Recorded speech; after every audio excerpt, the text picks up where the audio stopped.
What are you uploading?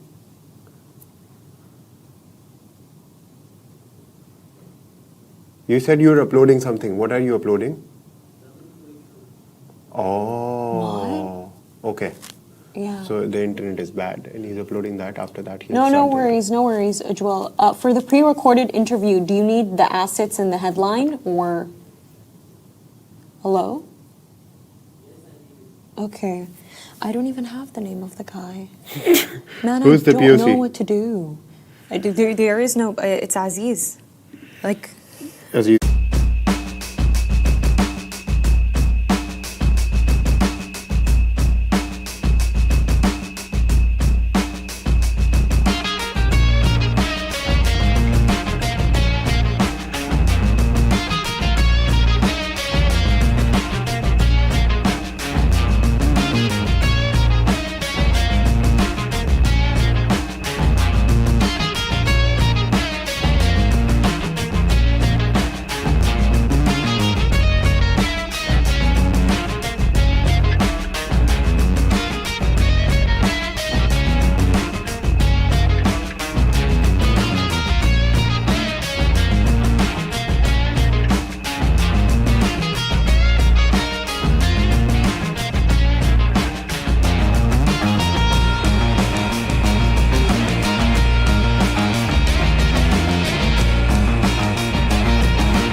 Hello and welcome to the Smashi Business Show, everyone. Today is Friday, December 5th, 2025, and I'm Warid Ahmed. and I'm Samir Rahman. And for today's headlines, first up, Cristiano Ronaldo has invested in the ChatGPT rival Perplexity and has launched this new CR7 AI experience.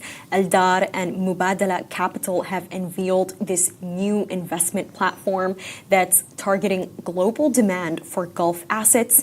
And finally, Microsoft is facing EU complaint over alleged role in the Israeli surveillance of Palestinians. Now, for the first topic of the day, and this is a very exciting one, Al Nassr star Cristiano Ronaldo has expanded his business empire by taking an equity stake in Perplexity, the fastest growing AI answer engine positioned as a major rival to ChatGPT. Now, he also launched a dedicated Perplexity CR7 experience that is basically bringing together 2 decades of his football achievements into a single AI-powered interactive hub. Ronaldo said the investment reflects his belief in curiosity and innovation, noting, "You win when you keep asking new questions every day." Perplexity, founded in 2022 and valued at around $20 billion, is rapidly becoming one of the most influential AI platforms, reshaping how users search for verified information. Now, this partnership follows Ronaldo's viral admission that he privately used Perplexity to prepare a major awards speech in October. Now, this moment has drawn global attention, effectively previewing today's full collaboration. Now, the new hub allows fans to explore curated career moments, statistics, and milestones through Perplexity's real-time citation-driven technology. Perplexity, it's very complicated for me. Perplexity Rise has positioned it among the closest competitors, ChatGPT, with millions of weekly users and growing adoptions from professionals and creators. Ronaldo's involvement gives the company enormous visibility beyond the tech sector, reinforcing the platform's ambition to become a central tool for real-time knowledge and AI-assisted search. Now, this move further strengthens Ronaldo's portfolio, which already spans wellness, hospitality, and technology.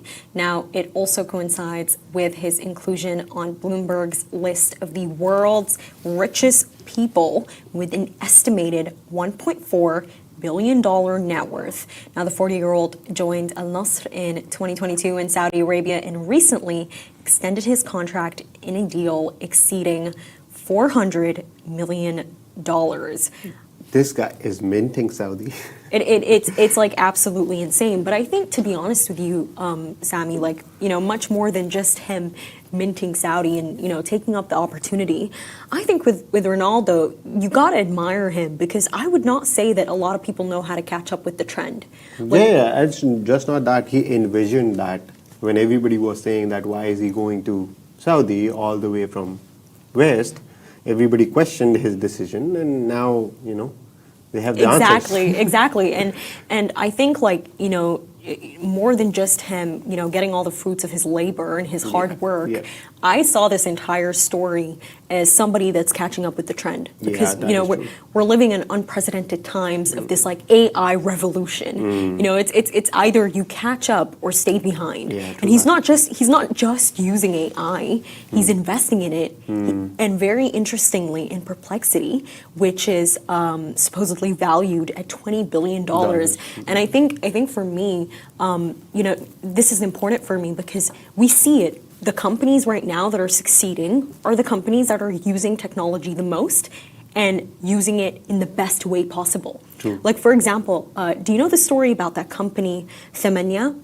I think we discussed about it. Yeah, but I don't we discussed remember it. So basically, Thamania, it's actually known as a podcast company, by the way, Sami. And it was founded in Saudi Arabia in 2016, I believe, by Abdulaziz Abu Maleh.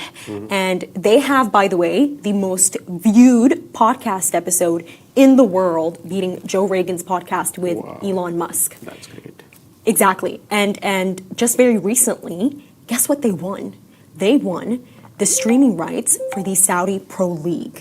That I heard. And is that like a podcast company? And if you look at their production, if you look at everything that they're using, it's because they're way ahead with technology. I've been closely monitoring their digital side of it, where they're positioning themselves as Saudi sports giant because they're winning all those rights and all. So I've been monitoring them, but I didn't know that that's the background of that company. I didn't know that. And I think for me it's the fact is that if you have a company and you want to succeed, you need to keep up with the times. And by the way, their boom to success, it was to the extent that SRMG, it's this very large media conglomerate that owns, I believe, Al-Sharq Business, Arab News. They now own Thamania. So to do that in such a short time, it kind of brings me to my point of you got to keep up with the trends, and AI is a trend. Yeah, that is true. And just not a trend; it's future, I would say, because trend usually dies down after some time, but AI is the future. I guess. You don't think that the spend on AI is a bit exaggerated? You know that they say that by 2030 they're going to spend about $3 to $4 trillion on AI. Do you think that's necessary? To be very honest, if it works the way they're visioning it, if it works, then they're going to save a lot of money later on. That's why they're investing this much amount of money by 2030, you said, right? So that's fine, I would say. I know it's a big amount, $3 trillion or $4 trillion. It's like they haven't invested this much money on any kind of advancement up till now. It's a big investment, but I believe that if they're envisioning it for 2070 or 2080,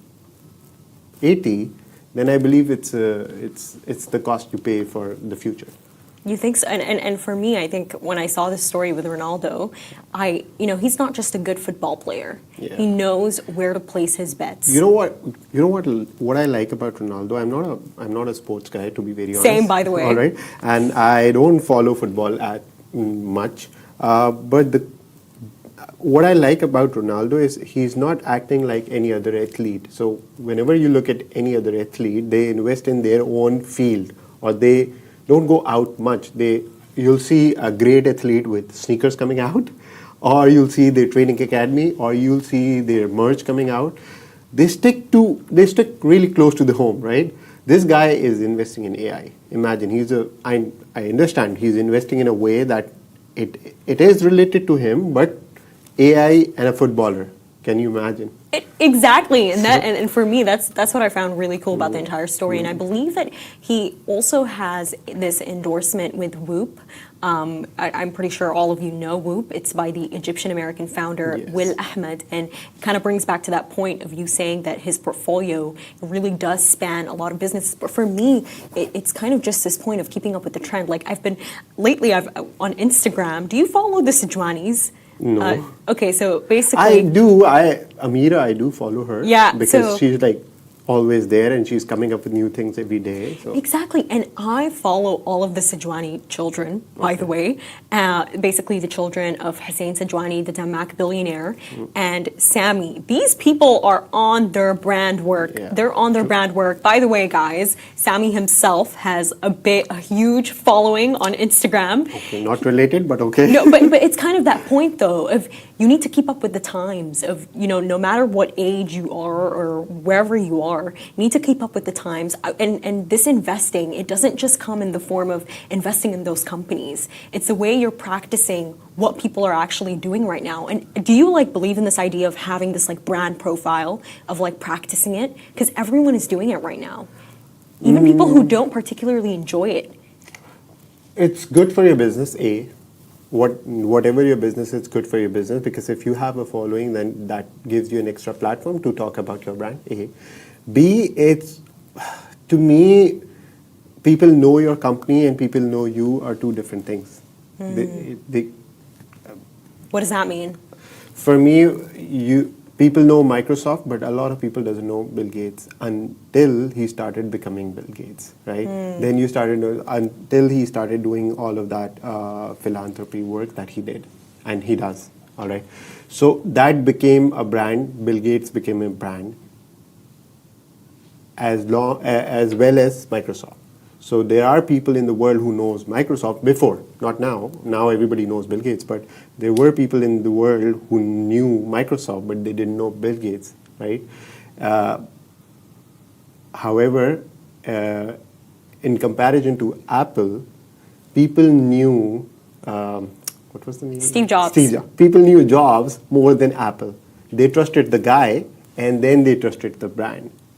So I believe if you have not a following, but if you have influence, that helps your brand, and that gives you more authenticity for your brand. That's just the only part I believe in. You don't think it's necessary? It is kind of, but product speaks for itself in the end.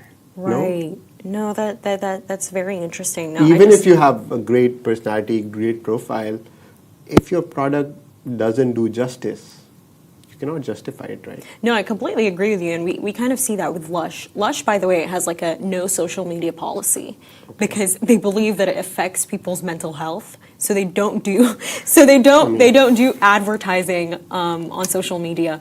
And just to move to our second story of the day, Aldar Properties and Mubadala Capital have launched a new investment management platform designed to channel global institutional capital into real estate and infrastructure opportunities across the UAE and wider Gulf. So based in Abu Dhabi global market, this new entity, Aldar Capital, aims to connect global investors with the region's most attractive long-term assets. Aldar Capital's first fund is expected to launch in 2026 with a target of raising $1 billion. Aldar CEO Talal Al-Dhibi said that platform transforms the company from a regional real estate leader into a manager of global capital, reinforcing Abu Dhabi's position as a hub for institutional investment.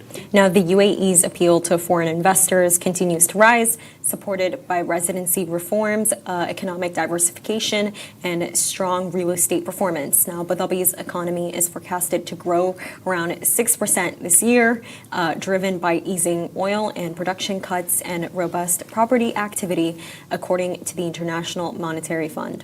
Mubadala Capital CEO Hani Barhouj said institutional investors are increasingly seeking real assets for diversification and steady income. Although access to institutional-grade Gulf opportunities has been limited, Aldar Capital aims to bridge that gap by offering investment strategies across the full risk-return spectrum tailored for global institutions. Now, Gulf sovereign investors now control more than $7.3 trillion in infrastructure assets that is projected to reach $10 trillion by 2030. 10.2. I heard that deep breath. And with 47 billion dirhams of assets under management, Aldar has previously partnered with Apollo, Carlyle, and Harris. Now, this new platform supports Abu Dhabi's strategy to accelerate non-oil economic growth and deepen capital markets. I think with this story, the fact that they're partnering with Mubadala, a sovereign wealth fund that has over $300 billion, I believe, and they're providing this investment platform. I think with the Middle East, you have to love it because they provide a lot of investment opportunities, and I think one of the most groundbreaking ones is that soon in Saudi Arabia in January, properties are now open to everyone. Yeah. If you're a foreign investor, you can buy property in Saudi Arabia. So For the first time. No, and it's great because we're seeing that they're open to everyone. They create safe rules to protect it. I believe in Saudi Arabia, it's only specifically Muslims that can, I think, buy property in Mecca. I'm not too sure To about be it, very honest, I don't know the details, but I believe I read it somewhere. I don't remember it. That's why I don't want to quote exact words, but I read it that in Medina and Makkah, they're only allowing the Muslims to buy properties, and other cities, the foreigners or any other religion can buy the property. But they're limiting Makkah and Medina for Muslims only. And That's I what think I've that's heard. so important. I Yeah. think that, with investments, we always talk about it, Sami, but I think that the most important thing is making sure that you're sticking to the culture. Yeah, I think that the beautiful culture that we have in the Middle East, it's what makes it so special. And just to move to our final topic of the day, Microsoft is under the limelight again. It's facing this new complaint in Europe after an activist group has accused the company of helping obscure evidence of Israeli surveillance of Palestinians. Now, the Irish Council for Civil Liberties filed the complaint with Ireland's Data Protection Commission, alleging Microsoft unlawfully processed data linked to Israeli military and government operations. The filing cites whistleblowers' account from Microsoft employees who claim company systems were used to remove or shield information tracing surveillance activities. The complaint asked regulators to investigate Microsoft's handling of Israeli data stored in European data centers and to halt any processing found to be in violation of EU law. Now, the ICCL said Microsoft's technology put millions of Palestinians in danger, arguing that alleged data practices directly contributed to real-world harm during the genocide in Gaza. Now, it also urged Ireland's data watchdog, which oversees Microsoft in the EU, to use its full enforcement powers if breaches are proven. Not really sure what these powers are. Yeah, Microsoft responded that decision to transfer or process data were made by the customer, not by the company itself. In September, Microsoft said it had cancelled some services to the Israeli military over concern that cloud tools were being misused for surveillance, potentially breaching the company's terms of services. Now, rights groups have repeatedly raised concerns about how military forces use commercial cloud services in conflict zones. They have not just raised complaints, by the way. They've showed up outside of Satya Nadella's house. Now, this complaint adds pressure on both Microsoft and Irish regulators, who must determine whether the company's European infrastructure was used in ways that violate the bloc's strict data protection rules. You know what, Sami, when I take a look at these stories, of course, first perspective, this is completely wrong. This is it's devastating to hear, considering what is happening. But it's also, I think, for a lot of people, it's also difficult to actually balance this, because if you take a look at Microsoft is a big technology company. This is not any, company. Microsoft is one of the 5 companies that make up nearly 30% of the S&P 500. Yep. And very recently, their Q3 earnings came out, and I believe it was estimated that their revenue was meant to be, I think, $68 billion, but it actually smashed records, and I think they made about $70 billion in revenue. I know that, to some that may be a small difference, but in fact, that is steady earnings growth there. Yeah. So, they're performing great. So I think sometimes it's difficult to, to balance. it out. No, seriously, it really is. What do you think about it? To be very honest, again, I'm going to quote Spider-Man's quote, with great powers come great responsibility. But I believe I don't know, but how much can you control? It's difficult when you're this big. Control what, though? This breach, for instance. The thing is, they cannot go to every single person's intention and check that. So because that's what they're going to say. So? No, that's what they're going to say.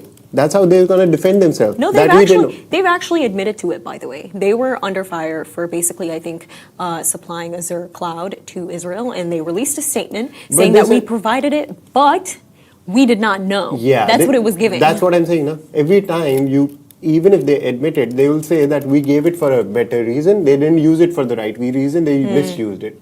They're going to back it out. They're going to back from it, right? You cannot control them. They're selling a product. Now that product is being used or misused.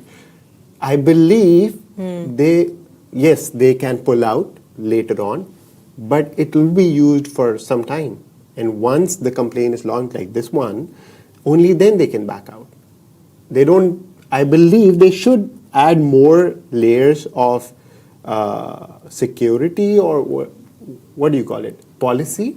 Or an ethics council, this governance, and we kind of saw that with Norway's fund. So Norway's fund, the largest. There's a department needs to be created which looks at the products in ethical ways. How are they being used, and ethically are they being used rightly or wrongly? I believe they should be at department. Honestly, Sammy, I don't know if I believe in those corporate departments and their ability to do the work, but we saw it successfully happen with Norway. So Norway, they have a sovereign wealth fund. It's the largest in the world, by the way. It's worth $2 trillion.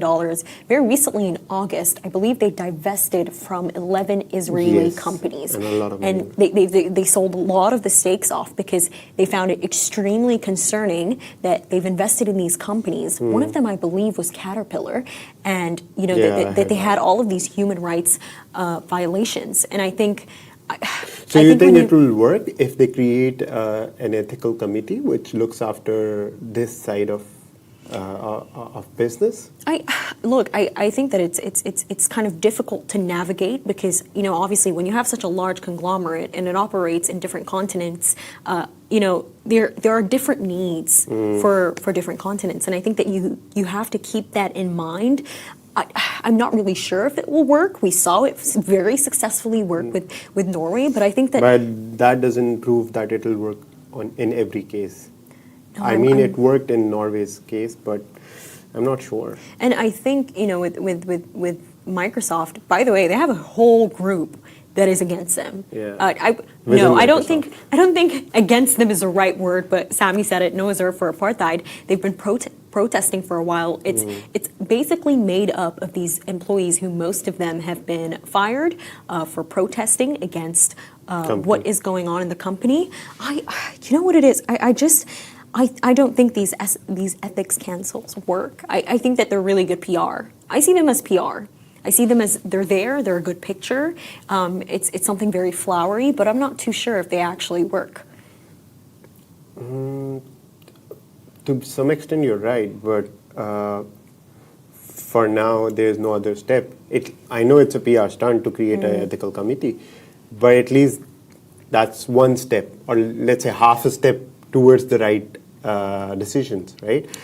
My only concern is right now there's nothing happening. At least creating a committee might bring some people out who you can question. That you were in charge of ethical committee and it was unethically used. Why did you not raise a flag? At least you will have accountability. That is necessary. I think. I mean, you still have accountability, obviously. You know but what? you are a With this, company. You're with supposed this, to. Sammy, I feel like we've kind of gotten extremely engrossed with this idea of is this ethically right? And just to analyze it from that viewpoint of the spending, the actual AI spending. You know that in this year, the largest tech acquisition ever that happened was of this Israeli AI company, this AI startup. It's called Wiz. It was bought by Alphabet, Google's parent company, for over $30 billion. All cash deal, by the way. All cash deal? Yes, they're calling it an all cash deal. And I think for me, I personally found that concerning, not just because of the fact of, human rights violations, but also because of the fact of how are you spending all this money on artificial intelligence? I think this is also the very concerning point too. I think for me, when we take a look at this topic of the AI bubble, Microsoft's involvement in Israel, how are you making revenue out of this? You're just investing and not earning anything back. That's what I want to know. I think for the longest time ever, we've heard, Microsoft has done this in Israel. They've collaborated in this matter. Okay, how are you guys making profits out of this? Like, I want concrete numbers. True. And I think that's really important. And I think, for companies like Microsoft, obviously we've been hearing, Sammy, the dollar, it's weakening. And they're saying that it's going to go further ahead and keep weakening in 2026. And I think for companies like Microsoft, perhaps the reason why they're investing in Israel is because of the fact that, if the dollar is weakening, you're gonna benefit more in your overseas operations as a multinational because things are gonna get cheaper internationally. So I'm looking at it from all of these perspectives here, just because I know that me and Majid, we usually really do focus on the human rights subject, but we've got a really busy day today, everyone. Yeah. That's a wrap for today. Thank you so much for tuning into the Smashi Business Show. Make sure to follow us across all social media channels at Smashi Business and stay ahead with our daily newsletter. You'll find this description link in the description. This has been a Smashi Business Show at Smashi Business Production, part of Augustus Media Broadcast Network. A big shout out to our more than 2 million monthly listeners across all platforms. You make this possible. If you are one of them, we appreciate you. Have a great day. We will see you tomorrow. Inshallah.